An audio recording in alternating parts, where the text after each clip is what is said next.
ఇది మరి ఇప్పుడు అసెంబ్లీలో నేను బట్టలు కూడా తీసుకొడతా, ఫ్యామిలీలో జోలికి వస్తారు. అసలు ఎవడు జర్నలిస్టు, అసలు జర్నలిస్ట్ ఎవడో మీరు చెప్తే మిగతా వాళ్ళంతా క్రిమినల్స్ కింద మేము ప్రకటిస్తామని చెప్పి రేవంత్ రెడ్డి అసెంబ్లీలో అన్నాడు సార్. ఈ వ్యాఖ్యల పైన అడ్వకేట్ శరత్ సార్ స్పందన ఏంటి? ఫస్ట్ ఆఫ్ ఆల్ ఎవడు పాలిటీషియన్, ఎవడు ప్రజాప్రతినిధి, వాడికి ఏం గుణగణాలు ఉండాలి, వాడికి ఏం సేవాభావం ఉండాలి, ఏ రకమైన సేవ చేస్తే వాడు రాజకీయాలలో ఎవరికి పార్టీ టికెట్లు ఇవ్వాలి, ఎవరికి ఇవ్వద్దు, దీని మీద కూడా ఒక స్పష్టత ఇవ్వమను.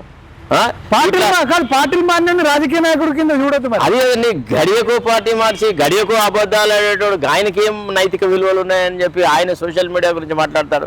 సోషల్ మీడియాను వాడుకొని తానున్నది గిత్తత 3 ఇంచులు ఆయనే 6 ఇంచుల వరకు తన ఇమేజ్ ని పెంచుకున్న నాడు సోషల్ మీడియా ఉపయోగపడలేదా?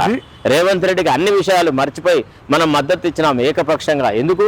సరేలే, ఒక నియంత్రిత ప్రభుత్వం పోవాలా, ఒక కుటుంబ పాలన పోవాలే, ఒక అవినీతి ప్రభుత్వం పోవాలని ఈయనకు మద్దతు ఇచ్చినాం. అంతేగాని ఈయన నాయకత్వ లక్షణాలు చూసా, లేకపోతే ఈయన గొప్ప పరాక్రమవంతుడనా? మనకు తెలియదా ఈయన చంద్రబాబు నాయుడు చెంచా అని?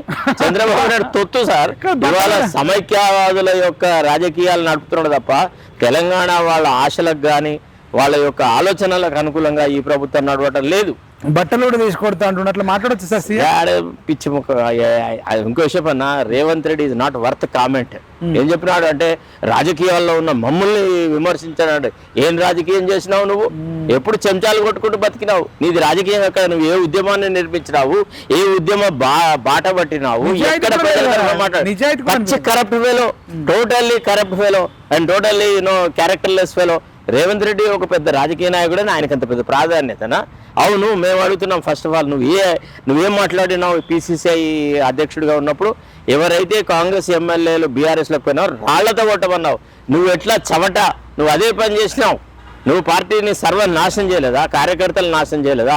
కొత్తగా వచ్చిన వాళ్ళందరికీ తీసుకొచ్చి అందలాలు ఎక్కించలేదా? టీడీపీలో నుంచి వ్యక్తులను తీసుకురాలేదా? నువ్వు ఇప్పుడు గవర్నెన్స్ కోసం నువ్వు అపాయింట్ చేసే వ్యక్తుల యొక్క గుణగణాలు, వాళ్ళ కెపాసిటీ, క్యాలిబర్ చూసినావా?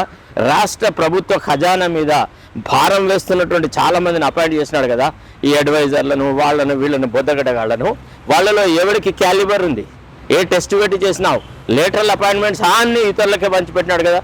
పచ్చి కులతత్వవాది, కుల గజ్జితోని పూర్తిగా ఎట్లా అంటే కుళ్ళిపోయిన మనస్తత్వంతో ఉన్నాడు రేవంత్ రెడ్డి. ఒక రకంగా చెప్పాలంటే Revanth Reddy is unfit to rule. The movement, the sooner the better. Rahul Gandhi must think over and replace this gentleman. Otherwise, the state will run into a very different situation altogether. Right.